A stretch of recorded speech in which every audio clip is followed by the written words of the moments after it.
Hey everyone, I'm Shana and you're watching Recipes Are Simple. Today we're making the simplest potato curry ever. It goes great with chapati and flatbreads. It's so simple to make, very few ingredients, no oil. So let's get started. For this we need 2 large USA potatoes. And for 2 potatoes we need 1 medium-sized carrot. We also need 1 medium-sized onion. I'm using red onion. 4 large cloves of garlic, and here I have 1 mini pepper, or you can use any fragrant chili pepper, just about 1 to 2 tablespoons worth. So first of all, we're going to chop the potato and the carrot into medium-sized chunks like this. We're also going to slice the onion and the pepper, and we've set that aside. We're also going to lightly pound or crush the garlic cloves. So you don't want them crushed too much, just lightly crushed. Now we need a small size saucepan. You can see I'm using a very small saucepan, just large enough to contain all of these ingredients. First, we're going to add the potato and the carrot in one layer, and then over the top, we're going to add the sliced onion and the crushed garlic. Don't mix this. We're just going to pour over some water, just enough water to cover the ingredients. Just barely covered, like this. And then we're going to bring this to a boil.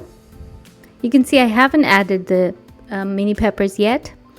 So we bring it to a boil and then we reduce the heat and cook partially covered for about 10 minutes. And then we can check if the potatoes are tender. So it's been 10 minutes and my potatoes are cooked, and the amount of water has reduced a little bit. At this stage, after checking if the potato and carrot is tender, we can add salt to taste. 1/2 to 3/4 of a teaspoon should do for this amount. And we're also going to add some powdered spices.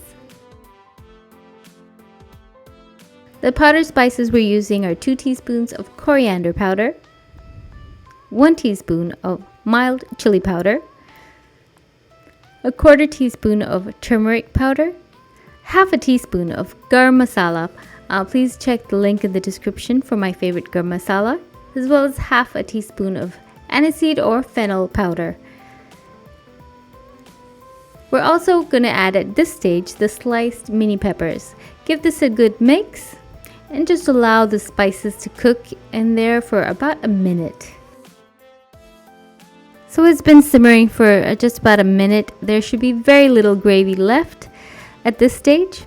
And now we can add some freshly torn curry leaves. Just about 5 or 6 curry leaves torn by hand and added over the curry. And finally, we're going to add 1/4 cup of thick coconut cream. Just give it a gentle stir and bring it back to a simmer. Just before removing from heat, sprinkle a little bit of garam masala over the top. And you can serve this with nice hot fluffy chapatis. A wholesome meal, a simple and easy to prepare meal, and I'm sure you'll love this quick, easy recipe. Thanks a lot for watching, guys. Bye!